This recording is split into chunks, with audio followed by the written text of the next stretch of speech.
Hello नमस्कार जय हिंद। मैं राहुल कांत आपका स्वागत करता हूँ ज्ञान एवं मोक्ष की धरती गया जी से। आपका इस चैनल यूट्यूब चैनल जिसका नाम है कॉम्पिटिटिव क्लब।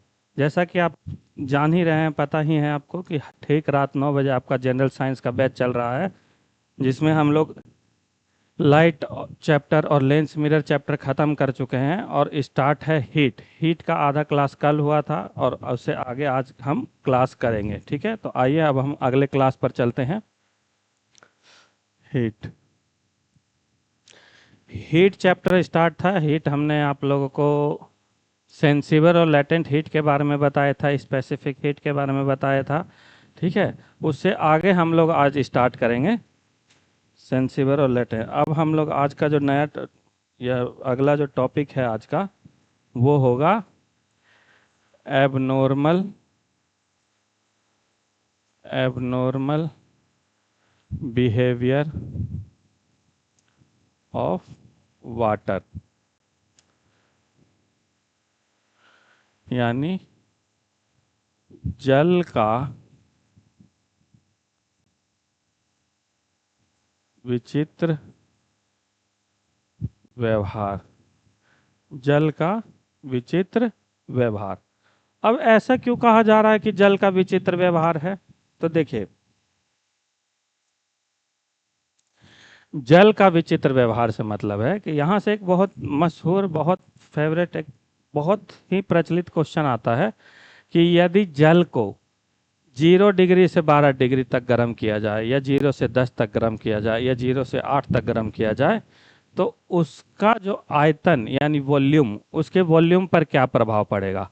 क्वेश्चन कहा हमने यहाँ से, एक मतलब पूछा कि जल को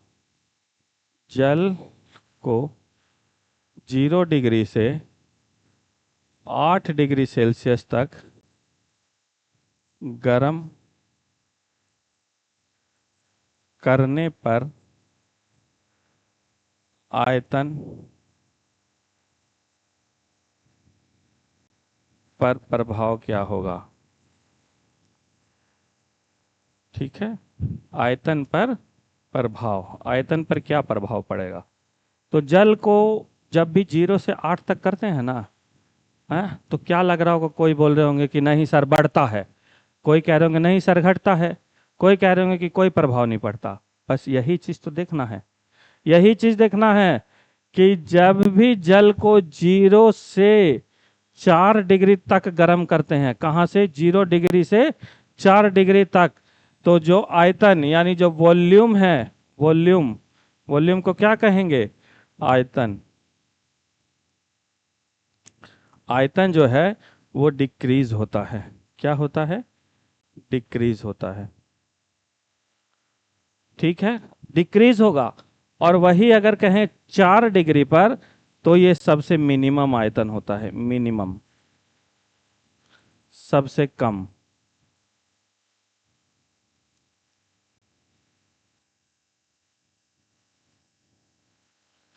सबसे कम आयतन। ठीक है, और वही 4 डिग्री से एबव, ऊपर के हैं 4 डिग्री से एबव, तो 4 डिग्री से ऊपर ये आयतन इसका इंक्रीज होने लगता है, इंक्रीज होता है। समझ आया? तो इस पर भी आपने एक क्वेश्चन बहुत सुना होगा या सेट वगैरह मारते होंगे, तो उसमें लिखा रहता है कि जल का आयतन सबसे कम कितना पर, कितने मान पर होता है, कितना टेम्परेचर पर होता है। तो सबसे कम कितने टेम्परेचर पर है? मिनिमम 4 डिग्री पर। आंसर आपको याद होगा कि एक 4 डिग्री होता है, बस क्वेश्चन नहीं ध्यान होगा, है ना।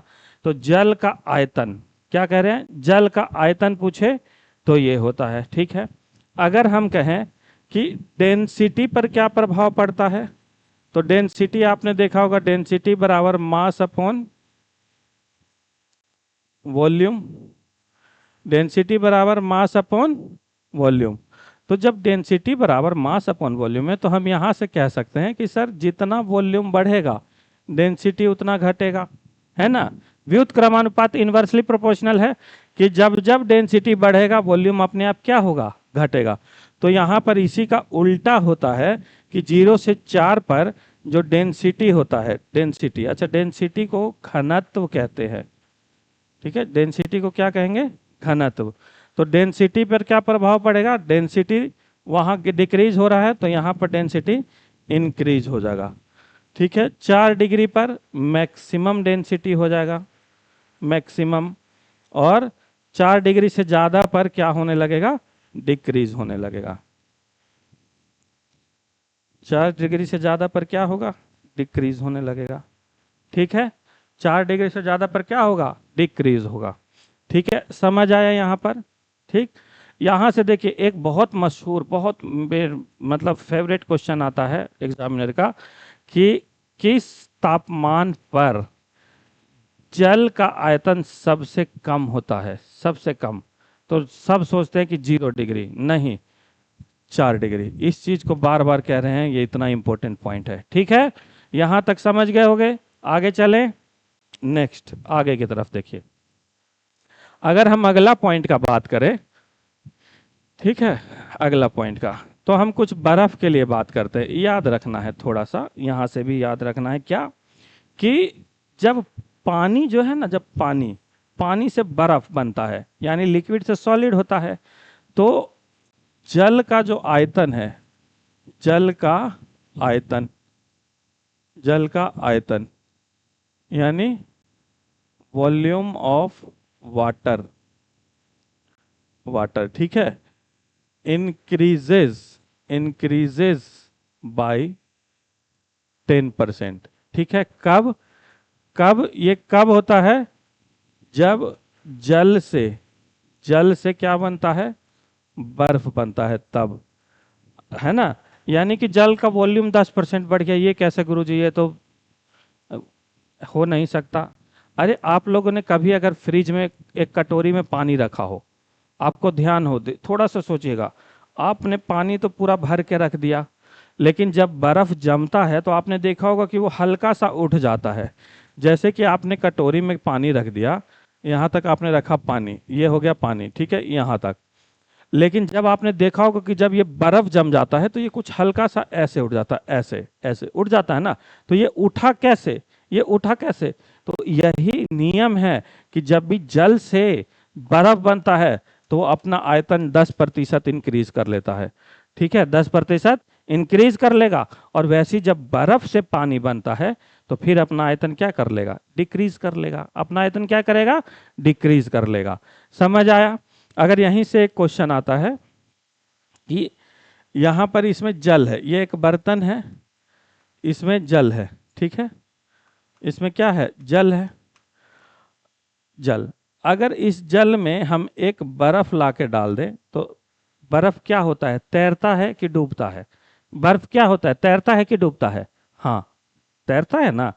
मतलब कि देखिए, आप एक गिलास रखिए या जग रखिए, मग रखिए, लोटा रखिए, और उसमें एक बर्फ डाल दीजिए, तो बर्फ तैरेगा, बर्फ क्या करेगा, फ्लोट करेगा। और जो ये फ्लोट करेगा तो देखा होगा आपने कि उसका कुछ भाग जो है वो पानी के अंदर रहता है और कुछ भाग पानी के ऊपर, कुछ भाग पानी के अंदर और कुछ भाग पानी के ऊपर। तो जो ये पानी के ऊपर रहता है ना, ये पानी के ऊपर 10% रहता है, यानी कि क्या कह सकते हैं, 1/10। और जो पानी के अंदर रहता है वो 90% रहता है, यानी 9/10। ठीक है, यानी 10 में से 9 हिस्सा पानी के अंदर और 1 हिस्सा पानी के ऊपर। समझ गए ये चीज। ठीक है, अब यहां से क्वेश्चन आता है कि अगर एक बर्तन में, जल से भरे बर्तन में एक बर्फ का टुकड़ा डाल दिया जाए, और ठीक वो क्या होगा, वो पिघलना स्टार्ट होगा। और जब वो बर्फ पूरा पिघल जाएगा तो पानी का जो स्तर है उस पर क्या प्रभाव पड़ता है, हाँ बोलिए, बोलिए। हाँ, जिन्होंने भी आंसर दिया है कि बर्फ बढ़ जाता है, जिन्होंने भी कहा है कि स्तर बढ़ जाएगा, वो अपने लिए खुद तालियां बजाएं। ठीक है, हालांकि इसका आंसर होगा कि कोई प्रभाव नहीं पड़ता, कोई प्रभाव नहीं पड़ता है। किस पर, जल के स्तर पर। यानी जितना जल है, जितना स्तर है अभी जल का, उतना ही रहता है, जल के स्तर पर। ठीक है, कोई प्रभाव नहीं पड़ेगा। क्लियर हुआ। अगर हम यही बात एक चीज और कह दें कि जैसे कि ये है, ठीक है,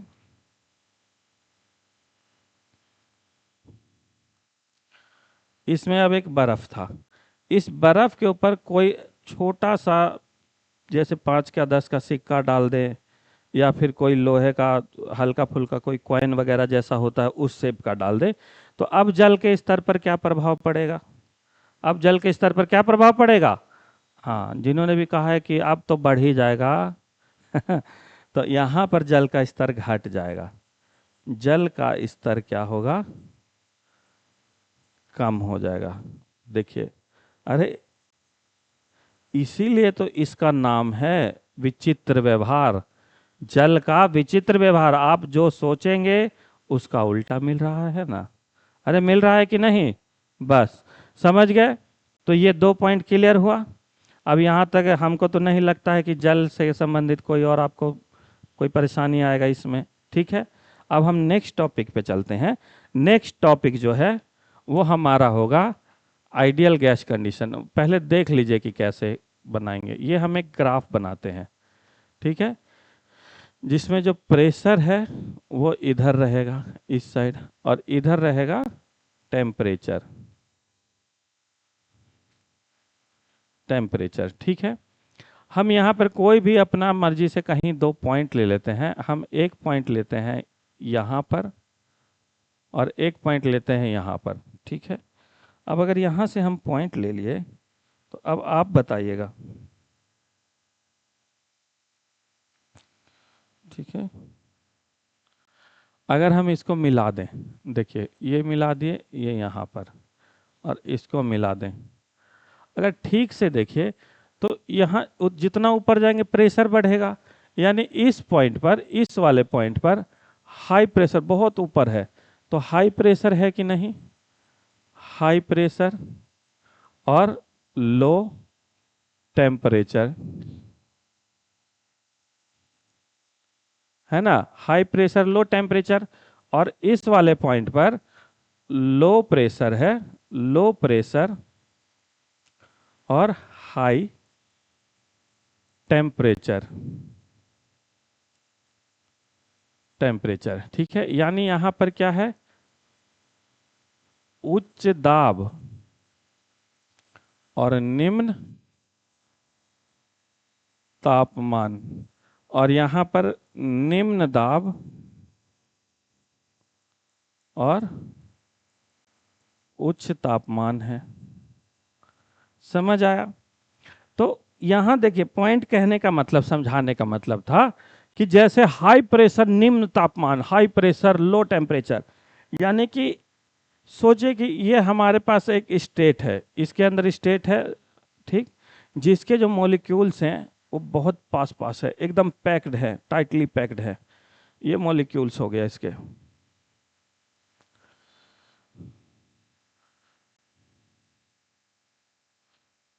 ठीक है, ये मॉलिक्यूल्स हो गया। अब यहां से हम हल्का सा टेम्परेचर देंगे, ज्यादा नहीं, एकदम लो टेम्परेचर, लिखा हुआ है ना लो टेम्परेचर। अब बताइए कि जब इसके मॉलिक्यूल्स एकदम पास पास, एकदम पास पास है, और इसमें हल्का सा टेम्परेचर दे, तो एकदम प्रेशर हाई होने लगेगा कि नहीं?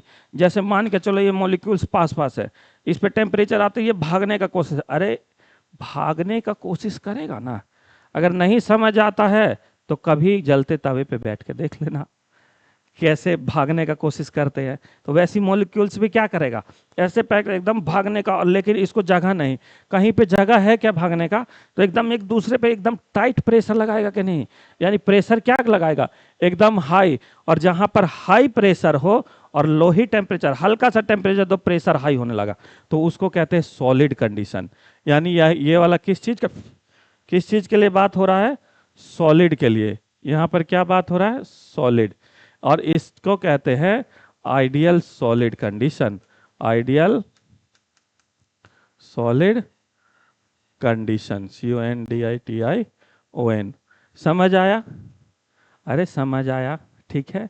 और वैसे ही ये लो प्रेशर हाई टेम्परेचर, मतलब कि एक ऐसी जगह जहां पे एकदम बहुत दूर दूर मॉलिक्यूल्स हैं, यहाँ पे कितना ही प्रेशर दो, कितना ही प्रेशर मतलब टेम्परेचर दो, एकदम बहुत सारे बर्नर लगा दो, एकदम आग से भट्टी से जला दो, लेकिन तब भी जब भी भट्टी से भी जला दोगे यहाँ पे, तो इसके पास बहुत जगह है, ये इधर से भागेगा तो इधर चल जाएगा, ये भागेगा इधर आ जाएगा, ये भागेगा इधर चल जाएगा, ये ऐसे जाएगा, ये ऐसे आ जाएगा, है ना। तो प्रेशर तो एक दूसरे पे नहीं लगा पाएगा ना, तो प्रेशर क्या हो जाएगा, लो, और टेम्परेचर हो गया high, high temperature low pressure, high temperature low pressure. और जहां पे हाई टेम्परेचर लो प्रेशर होता है वहां पर होता है आइडियल गैस कंडीशन, यानी ये जो कंडीशन है ये गैस का कंडीशन होता है, और इसको क्या कहते हैं, ideal gas condition, TION, ideal gas condition. बताइए समझ आया अभी तक, ठीक है। यहां से कई बार क्वेश्चन आता है कि बताइए आइडियल गैस कंडीशन में के लिए निम्न में से कौन सा सही है, वहां पे आ जाएगा high pressure high temperature, low pressure low temperature, high pressure low temperature, low pressure high temperature. तो यहाँ पर आप क्या करिएगा, जहाँ दोनों हाई हाई रहे या लो लो रहे उसको तो वैसे ही काट देंगे, दिक्कत होगा दो में। अब पहचानेंगे कैसे कि कितना ही नीचे टेम्परेचर दे दो और उसके मॉलिक्यूल्स एक दूसरे पे प्रेशर नहीं लगाएंगे, तो सीधा बात है, यानी कि मॉलिक्यूल्स बहुत अलग अलग एकदम दूर दूर पे डिस्टेंस पर है तो वो गैस ही होगा ना। सॉलिड के मॉलिक्यूल्स तो एकदम पास रहते हैं, ठीक है। तो आंसर क्या होगा गैस कंडीशन के लिए, लो प्रेशर हाई टेम्परेचर।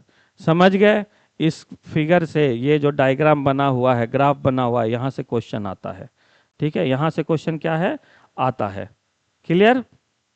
अब इसके अलावा यहीं पे अगर नेक्स्ट क्वेश्चन चले इसी के आगे, तो हम कह देंगे कि एक डायग्राम हम और बनाते हैं यहाँ पर चलेंगे प्रेशर, प्रेशर, और यहाँ पर टेम्परेचर, यहाँ से चलेंगे टेम्परेचर, ठीक है। अब हम यहाँ पर एक पॉइंट लगा लेते हैं, जैसे यहाँ पर एक पॉइंट ये था, एक पॉइंट ये था, ठीक है, यहीं से करके हम एक पॉइंट आगे ऐसे खींच लेते हैं, ठीक है, और यहाँ पर ऐसे करके मिला देते हैं, ठीक है। अब यहाँ पर देखो क्या था, इस साइड सॉलिड था ना, इस पॉइंट के इधर हम कहते हैं कि इधर था सॉलिड, और इस पॉइंट के इधर मान रहे थे हम गैस, और जो बच गया वो बीच में, जो बच गया, बच क्या गया, क्या बच गया, लिक्विड। बहुत बढ़िया, क्या बच गया, लिक्विड। तो बीच में मान के चलते हैं लिक्विड, ठीक है। अब समझना क्या है कि ऐसा स्टेट जो कि हमको सॉलिड से लिक्विड में डाल दे, या फिर लिक्विड से वापस सॉलिड में आ जाए, ठीक है, या फिर लिक्विड से गैस में आ जाए, या गैस से लिक्विड में आ जाए, ठीक है, या फिर सीधा सॉलिड से गैस में आए, या गैस से सीधा क्या बन जाए, सॉलिड बन जाए। तो ऐसे कुछ कंडीशन हम लोग को याद रखना है। तो हम यहाँ पे देख लेना, हम नंबर के अकॉर्डिंग आप लोग को बता देते हैं, 3 4 5 और 6, ठीक है। देखिए यहाँ पर हम लेके चलते हैं, जो पहला कंडीशन है वो है सॉलिड से लिक्विड, दूसरा कंडीशन है लिक्विड से सॉलिड, तीसरा कंडीशन है लिक्विड से गैस, और चौथा कंडीशन है गैस से लिक्विड, पांचवा कंडीशन है सॉलिड से लिक्विड, सॉलिड से गैस, और छठा कंडीशन है गैस से सॉलिड, ठीक है। ये 6 कंडीशन हमारे पास हैं, है ना। अब क्वेश्चन एग्जाम में आता है कि बताइए सॉलिड से लिक्विड में जब बदलता है तो उसे क्या कहते हैं। तो सॉलिड से लिक्विड बदलेगा तो उसे कहेंगे मेल्टिंग, मेल्टिंग, ठीक है, गलन। और वही जब वापिस लिक्विड से सॉलिड बन जाए, सॉलिड से लिक्विड बन गया तो मेल्टिंग हो गया, लेकिन जब लिक्विड से सॉलिड बन जाए तो उसे कहते हैं फ्रीजिंग, उसे कहेंगे फ्रीजिंग, यानी कि जमना, ठीक है, जमना। तीसरा पॉइंट है लिक्विड से गैस। अब कोई चीज जो पहले लिक्विड हो उसके बाद गैस बन जाए, कोई चीज लिक्विड हो और गैस बन जाए। तो कभी किचन में गए होगे ना, किचन में पानी उबाला होगा, अब जब वो 100 डिग्री सेल्सियस पर उबलता है तो जानते हैं कि 100 डिग्री एक बार पानी आ गया उसके बाद तो टेम्परेचर नहीं बढ़ेगा, टेम्परेचर बिल्कुल नहीं बढ़ेगा, लेकिन क्या होगा, अवस्था चेंज हो जाएगा, स्टेट चेंज होगा। और अगर स्टेट चेंज होगा तो उसे क्या कहते हैं बताइए, उसे क्या कहेंगे? उसे कहते हैं लेटेंट हीट। याद आया? तो पानी से सीधा क्या बन रहा है? गैस, यानी क्या कहेंगे? वेपराइजेशन। क्या कहेंगे? वेपराइजेशन। Very good. क्या कहेंगे इसको? वेपर, VAPOURISATION, वेपराइजेशन यानी वाष्पीकरण। वाष्पीकरण, वाष्पीकरण। और उसके बाद अगर गैस से वापस लिक्विड बन जाए, यानी कि अब गैस से लिक्विड क्या बन सकता है? क्या प्रोसेस है बताइए? पहला तो मेल्टिंग हो गया, फ्रीजिंग हो गया, वेपराइजेशन, ये तो पहले से जानते होंगे। पॉइंट है, गैस से कभी लिक्विड बनते देखे हैं क्या? गैस से लिक्विड बनते देखे हैं? अरे आप लोग फॉग वगैरह दुनिया में क्या चल रहा है, तो बोलते हैं ना कि फॉग चल रहा है, तो वो क्या है? क्या देखते हो कि गैस होता है, गैस मारिएगा तो गीला गीला सब हो जाता है कपड़ा, क्या गैस से लिक्विड आए समझ? या फिर बड़ा एग्जांपल है उसका, तो गैस से लिक्विड को बोलते हैं कंडेंसेशन। कंडेंसेशन, कंडेंसेशन, संघनन, हिंदी में कहते हैं संघनन। ठीक। और वही सॉलिड से अगर गैस में जाना हो, कोई चीज सॉलिड है, सॉलिड, सोचिए सॉलिड कोई चीज है और उसको जलाए और वो गैस बन जाए। सॉलिड चीज है, जलाया और गैस बन गया। ठीक है, तो सॉलिड से अगर गैस बना दे तो उस प्रोसेस को क्या कहते हैं? सब्लिमेशन। क्या बोलते हैं? सब्लिमेशन। सब्लिमेशन। ठीक है, उस प्रोसेस को क्या कहेंगे? सब्लिमेशन। और अगर गैस से सॉलिड बन जाए तो उसको कहेंगे डीसब्लिमेशन। डीसब्लिमेशन। ठीक है, या इसी को ही बोलते हैं होरफ्रोस्ट। होरफ्रोस्ट। ठीक है, होरफ्रोस्ट, डीसब्लिमेशन, रिवर्स सब्लिमेशन, सब इसी का ही नाम है, गैस से सॉलिड का। गैस से सॉलिड का। बताइए, अब तो समझ गए होंगे, क्लियर हो गया? अगर यहां से एक एक एग्जाम्पल अगर हम कहें, तो जो पहला है मेल्टिंग, सॉलिड से लिक्विड मेल्टिंग, एग्जाम्पल बर्फ का पिघलना। बर्फ क्या है? बर्फ एक सॉलिड है ना, और वही जब पिघलता है तो किस में पिघलता है? लिक्विड में। अरे सॉलिड से गैस में पिघलते देखे हो कभी? नहीं। तो सॉलिड से लिक्विड बनता है बर्फ। बर्फ एक बार जमा और पिघला तो पानी बन गया, तो एग्जाम्पल सॉलिड से लिक्विड। अगर लिक्विड से सॉलिड है तो उसी पानी को फिर से जमा दो, सॉलिड बन जाएगा, है ना? पहले उसको पिघलाओ, तो पहला एग्जाम्पल देख लिए। अब दूसरा देखना है तो फिर उसको जमा दो। क्या था? लिक्विड था, अब किस में जम गया? वो किस में जम गया? हाँ, किस में जम गया? बोलिए। हाँ, वापिस बर्फ, यानी सॉलिड बन गया ना। ठीक है, तीसरा लिक्विड से गैस, तो इसका तो एग्जांपल दे चुके हैं, पानी का उबलना। पानी जब उबलता है तो भाप बन के ऊपर उड़ता है ना, तो वो हो गया इस तीसरे का एग्जांपल। यही अगर हम चौथे का बोलें, गैस से लिक्विड, तो वही जब भाप बनता है, कभी अगर खाना वगैरह बनाए हो या नहीं बनाए तो मम्मी से पूछना, कभी खाना ढक के बनाते हैं तो उसको ऐसे बर्तन को उठाते तो उसमें पानी का बूंद गिरता है, गिरता है ना? हाँ, बस वही चीज है। क्या? वो गैस भाप बना और वो बर्तन से जब चिपक गया तब वो क्या हो गया? वो लिक्विड बन गया ना। तो वही क्या है? लिक्विड से, ये गैस से लिक्विड। अब सॉलिड से गैस, तो सॉलिड से गैस का एक ही बहुत बड़ा एग्जाम्पल सुना होगा आपने, सबसे बड़ा एग्जाम्पल है सॉलिड से लिक्विड का, ये सॉलिड से गैस का, कैम्फर। कैम्फर क्या होता है? कपूर। कपूर को जलाते तो देखते हैं कपूर जल भी जाएगा पूरा, नीचे कोई राख नहीं रहता है, सीधा जल के हवा बन जाता है। बस वही एग्जाम्पल है किसका? सॉलिड से गैस का। सॉलिड से गैस का। और अगर गैस से सॉलिड चाहिए, किससे? गैस से सॉलिड चाहिए, तो गैस से सॉलिड का एग्जाम्पल, हाँ, फ्रिज। दोबारा आ जाते हैं फ्रिज पे, देखते हैं ना ऊपर उसका फ्रीजर होता है जिसमें बर्फ जमाते हैं, उसमें अगर कोई बर्फ जमाने के लिए कोई पानी वानी नहीं रखिए, लेकिन लगातार उसको चलाते जाइए, तो देखते हैं उसके चारों तरफ कई बार बर्फ जम के तैयार हो जाता है, मोटा मोटा लेयर हो जाता है, या कई बार हल्का फुल्का भी लेयर रहता है। तो वो है क्या? क्या है वो? वो गैस से ही ना जमा है। नहीं तो फिर जैसे जहाँ जहाँ ठंडा शहर होता है, चाइना वगैरह हो गया, अमेरिका हो गया, वहाँ देखते होगे जब सर्दी का मौसम आता है तब बर्फ पड़ने लगता है। बर्फ पड़ने लगता है वहाँ, तो वो क्या है, वो भी तो गैस से सॉलिड बर्फ पड़ा ना। तो वो भी किसका एग्जाम्पल है, इसी का। या फिर एक और एग्जाम्पल होता है इसका, आयोडीन का। अगर आयोडीन को जला दोगे, आयोडीन के जला दोगे और वो जो गैस होगा उसके ऊपर एक ढक्कन लगा दो, वो गैस जाकर के ऊपर जो चिपकेगा ना, वो चिपक के सॉलिड बन जाएगा। तो आयोडीन भी क्या होता है, इसी का एग्जाम्पल होता है, बर्निंग ऑफ आयोडीन। ठीक है, यहां तक समझ आया? हम लोगों ने सब पढ़ लिया, एक एक करके पूरा क्लियर हो गया।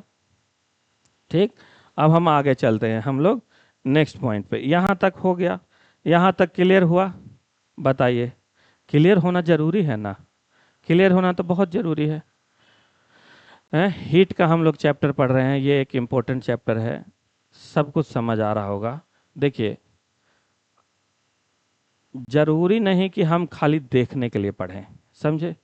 हमको पढ़ना है किसके लिए? नौकरी के लिए, गवर्नमेंट जॉब के लिए, परिवार के लिए, मम्मी के लिए, पापा के लिए, समझे? तो जहां भी देखिए एकदम मन से देखिए, ऐसा नहीं कि आज देखा 2 दिन बाद छोड़ दिए, फिर 10 दिन बाद याद आया, नहीं। आप एक बार देखिए, और अगर आपको ये वीडियो अच्छा लगता है तो आप अपने दोस्तों के साथ शेयर कीजिए, तभी ना, ताकि आप लोग अपना हम लोग को अपना कीमती कमेंट दे सकें कि हाँ सर ऐसा क्लास लगा, ऐसा लगा, या यहाँ पर थी कि ऐसा कीजिए, या हमको टेस्ट दीजिए, या हम लोग के क्वेश्चन दीजिए। उसी प्रकार से ना हम लोग चलेंगे। तो अपना कमेंट जरूर दिया कीजिए कि हाँ सर ये चीज़ ऐसा लग रहा है। ठीक है, नेक्स्ट पॉइंट पे चलें। तो नेक्स्ट पॉइंट है transfer of heat. Next point क्या है? ट्रांसफर ऑफ हीट, ऊष्मा का स्थानांतरण। ऊष्मा का स्थानांतरण, ठीक है। तो कितने तरीके होते हैं, मतलब हीट को एक जगह से दूसरे जगह तक जाने के लिए कितने प्रकार का लगा सकते हैं हम लोग? तो 3 प्रकार होता है ये। सबसे पहला कंडक्शन, चालन, ठीक है। दूसरा कन्वेक्शन, संवहन, और तीसरा होता है रेडिएशन,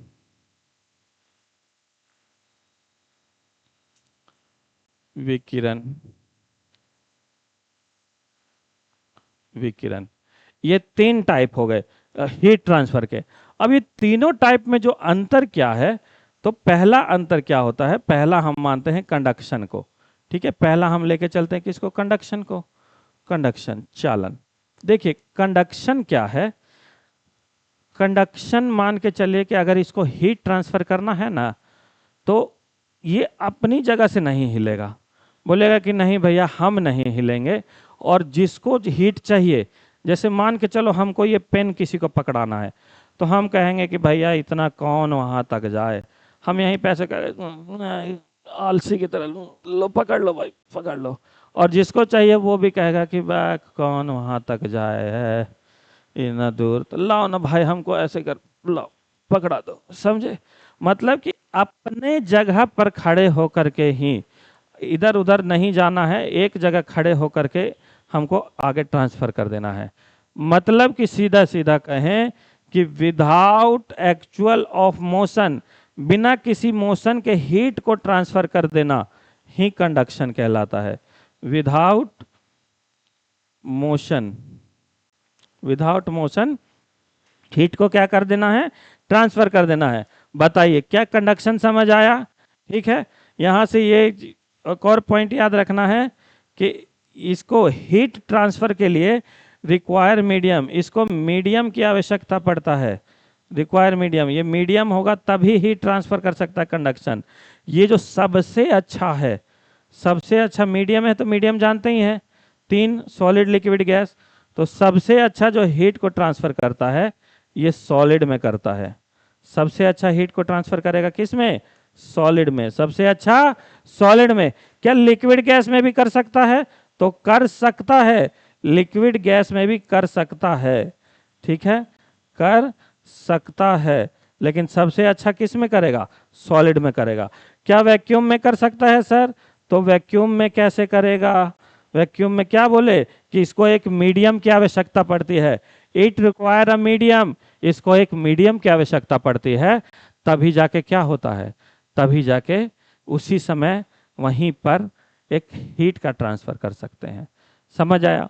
जैसे एग्जांपल हम बता देते हैं, जैसे एक लोहे का बड़ा सा रॉड ले लो, बड़ा सा डंडा ले लो लोहे का, ठीक है, एक लोहे का डंडा ले लो और उसका एक सिरा ऐसे, एक सिरा जैसे ये है, इसको ऐसे यहाँ पे ऐसे करके पकड़ लो और वो डंडा है उसको ऐसे आग में रखो, आग में रखो, आग में रखो और ऐसे करके सो जाओ, सोते सोते सोते सोते सोते सोते सोए सोए, अचानक देखोगे एकदम से जो तुम्हारा हाथ जहाँ पे था, खाली वो वाला सिरा आग में था, लेकिन यहाँ तक आते आते तुमको अचानक गर्म लगेगा, एकदम आँख खुल के अरे हाथ जल गया, करते हैं ना, होता है ना। बस यही चीज क्या है? यही चीज तो कंडक्शन है। यही चीज क्या? यही इसी को ही क्या बोलते हैं? कंडक्शन बोलते हैं। हाँ, ये जरूर कह सकते हैं कि ये जो प्रोसेस होता है ये बहुत स्लो होता है, वेरी स्लो प्रोसेस, ठीक है, बहुत स्लो प्रोसेस है हीट को ट्रांसफर करने का, ठीक है, समझ गए? ठीक, कंडक्शन क्लियर हो गया। नेक्स्ट पॉइंट पे चलते हैं, कन्वेक्शन। अब हम सेकंड पॉइंट क्या करेंगे? कन्वेक्शन, वेक्शन, संवहन, ठीक है। अब कन्वेक्शन देखिए क्या होता है, संवहन क्या होता है। यहां पर मोशन होता है, विदाउट मोशन नहीं, ये actual motion of molecules. Molecules का क्या होता है? मोशन।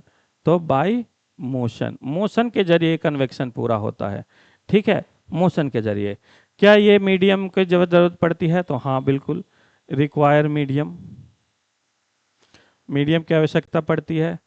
तो सबसे अच्छा किस में चल सकता है ये? सबसे अच्छा,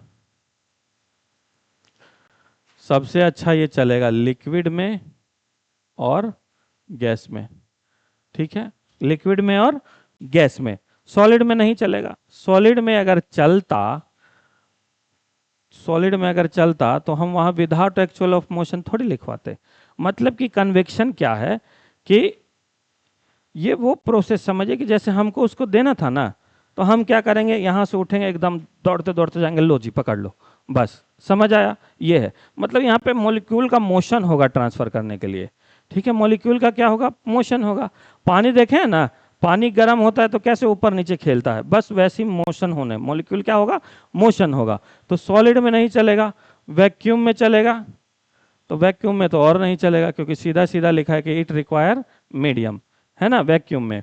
क्या ये प्रोसेस तेज होता है? तो नहीं, ये भी स्लो होता है, स्लो प्रोसेस, वेरी स्लो नहीं, मतलब कंडक्शन से थोड़ा सा अच्छा प्रोसेस है, कंडक्शन से थोड़ा सा तेज होता है, ठीक है, लेकिन हाँ प्रोसेस ये भी स्लो है। इसके बाद तीसरा पॉइंट जो आता है, थर्ड पॉइंट, उसको कहते हैं रेडिएशन। रेडिएशन, विकिरण, विकिरण, ठीक है। सबसे पहला point, it do not require any medium, it do not require any medium, इसको किसी भी माध्यम की आवश्यकता नहीं है, किसी की भी नहीं तो किसी की भी नहीं, समझ आया? ये वैक्यूम में भी चल सकता है, यही सबसे इंपॉर्टेंट पॉइंट, वैक्यूम में भी क्या होगा? वैक्यूम में भी चल सकता है। क्या वैक्यूम के बाद क्या सॉलिड लिक्विड में भी चल सकता है? सॉलिड लिक्विड गैस में भी चल सकता है, हाँ चल सकता है बिल्कुल, लेकिन एक कंडीशन के शर्त पे। कंडीशन क्या है? कंडीशन क्या है? कंडीशन है कि ये सॉलिड लिक्विड गैस चलने के लिए इनका जो सरफेस होना चाहिए वो ट्रांसपेरेंट सरफेस होना चाहिए, ट्रांसपेरेंट सरफेस यानी पारदर्शी सतह होना चाहिए, कैसा सतह होना चाहिए? ट्रांसपेरेंट यानी पारदर्शी। कैसा सतह? पारदर्शी सतह। समझ गए? ठीक ठीक। अगला, ये सबसे फास्ट, वेरी फास्ट प्रोसेस, सबसे तेज प्रोसेस। एग्जाम्पल में अगर इसका कहें तो एग्जाम्पल में सबसे बड़ा है सनलाइट ऑन अर्थ। अर्थ पे सनलाइट का आना, देखो सूरज कितना दूर है, कितना दूर, और पृथ्वी पर मात्र 500 सेकंड में आ जाता है, 8 मिनट 20 सेकंड में। तो क्या है, एक वेरी फास्ट प्रोसेस है तब ना। ठीक है, तो रेडिएशन सब में तैयार होता है। क्लियर हो गया? अब हम तीनों का समझ चुके हैं। ये रेडिएशन से क्वेश्चन आया हुआ है बीपीएससी में। क्वेश्चन था एक बार कि, और पिछले साल ही 70वां बीपीएससी का बात करें, 17th बीपीएससी, 70वां 70 क्वेश्चन था कि ऊष्मा स्थानांतरण इनमें से कौन है जो निर्वात में हो सकता है? तो आंसर क्या था? अरे समझ गए होगे, समझा गए? अभी सामने लिखा हुआ है, लिखा हुआ है ना, वैक्यूम। समझ गए? तो निर्वात में केवल एक ही ऊष्मा स्थानांतरण करता है, वो है रेडिएशन। क्लियर हो गया? ठीक। यहां से अगर हम आपसे एक क्वेश्चन पूछें, अगर हम कहें कि सर एक क्वेश्चन बताइए आप लोग, और आप लोग अगर बोलें तो क्वेश्चन है कि जो थर्मो मिल्टन वाला बोतल देखा है ना आप लोगों ने, मिल्टन थर्मो स्टील जो बोलते हैं, जो ठंडा गर्म बोतल बोलते हैं, हाँ, जिसमें ठंडा पानी रख दो तो काफ़ी देर तक ठंडा रहता है, गर्म रख दो तो गर्म रहता है, चाय वगैरह लेके जाते हैं उसमें, कॉफ़ी वगैरह, है ना। तो क्वेश्चन है कि वो जो थर्मो स्टील का बोतल होता है ना, उसमें से इन तीनों, कंडक्शन, कन्वेक्शन और रेडिएशन, इन तीनों में से कौन से मेथड को रोका जाता है? इन तीनों में से किस मेथड को रोका जा सकता है ताकि वो इतना देर तक गर्म रह जाता है या इतना देर तक ठंडा? हाँ बोलिए।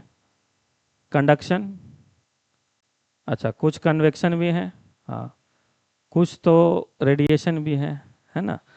देखिए, जिन्होंने बोला है रेडिएशन, या जिन्होंने बोला है कंडक्शन, या जिन्होंने बोला है कन्वेक्शन, उन सब के लिए एक ही जवाब है कि अगर अगर हम इन तीनों में से कोई एक मेथड भी नहीं रोक पाए तो हीट तो ट्रांसफर हो गया। अगर बोतल में है तो बोतल से बाहर आ जाएगा वातावरण में, और वातावरण में है तो वो बोतल में चल जाएगा, है ना। समझ आया क्या बोलना चाह रहे हैं? कि अगर हम कोई एक मेथड भी इसमें अगर हम छोड़ देते हैं तो वहां पर हीट का ट्रांसफर हो जाएगा कि नहीं? अरे हो जाएगा ना। अरे बोतल भी क्या है, बोतल सॉलिड है तो कंडक्शन काम करेगा, अंदर लिक्विड है तो कंडक्शन काम करेगा। तो कहने का मतलब है, इसका जो असली उत्तर है वो तीनों रोका जाता है। तीनों कौन कौन? कंडक्शन भी रोका जाता है, कन्वेक्शन भी रोका जाता है, और रेडिएशन भी रोका जाता है। यानी ये तीनों के तीनों को रोका जाता है, तब जाके उस बोतल में ज़्यादा देर तक गर्म और ज़्यादा देर तक ठंडा रह पाता है। समझ गए? ठीक है, तो ये मान के चले कि यहाँ तक सब आता है। ठीक है, इसके बाद देखिए एक प्रोसेस और होता है जिसको हम लोग बोलते हैं एडियाबैटिक प्रोसेस। एडियाबैटिक प्रोसेस, रुद्धोष्म प्रक्रिया बोलते हैं इसको, रुद्धोष्म प्रक्रिया। अब ये रुद्धोष्म प्रक्रिया क्या है? तो रुद्धोष्म प्रक्रिया होता है ऐसा प्रक्रिया जहां पर वातावरण और जो सोर्स हुआ ना, सोर्स जिसको हम निकाय बोलते हैं, जैसे कि ये बोतल हो गया, ये बोतल क्या है? एक सोर्स है। ठीक है, इस बोतल में हम पानी डाल दें, ठीक है, और इसमें अगर हम गर्म पानी डालते हैं तो वातावरण से इसमें हीट ट्रांसफर हो जाएगा ना, हो जाएगा, क्योंकि इसमें तो नहीं रोका गया है तीनों मेथड में से किसी को। या फिर इसके अंदर गर्म है तो ये अपना हीट को क्या करेगा? वातावरण को ट्रांसफर कर देगा। तो ये चारों तरफ वातावरण हुआ, और इसको हम सोर्स बोलेंगे, हिंदी में निकाय बोलेंगे। ठीक है, तो एडियाबैटिक प्रोसेस वो प्रोसेस है जिसमें वातावरण वातावरण और निकाय यानी सोर्स, क्या बोलेंगे इसको? सोर्स। और ये हो गया एनवायरमेंट।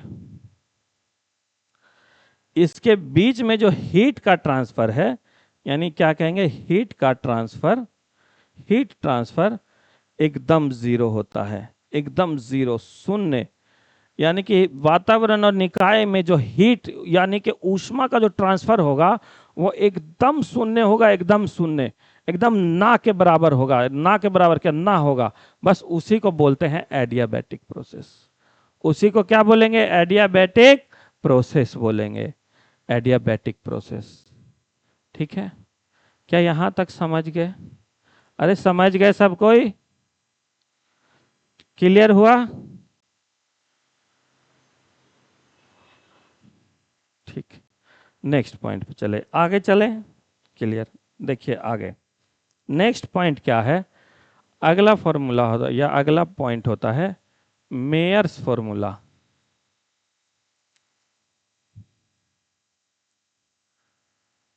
मेयर का सूत्र, ठीक है। ठीक, ये फॉर्मूला होता है Cp minus CV equal to R। ठीक है, ये होता है पूरा फॉर्मूला। अब जो यहाँ पर Cp है,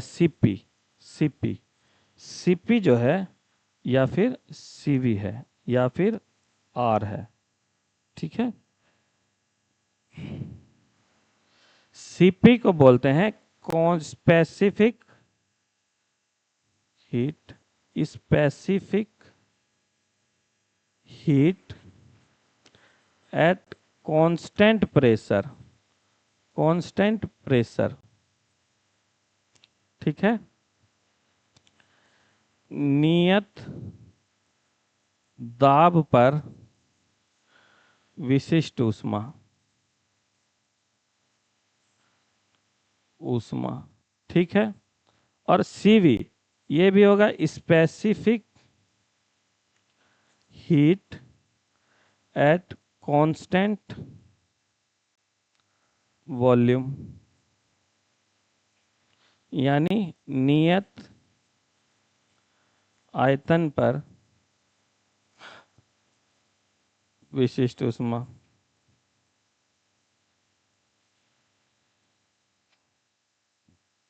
ठीक है, ये होगा नियत आयतन पर विशिष्ट ऊष्मा।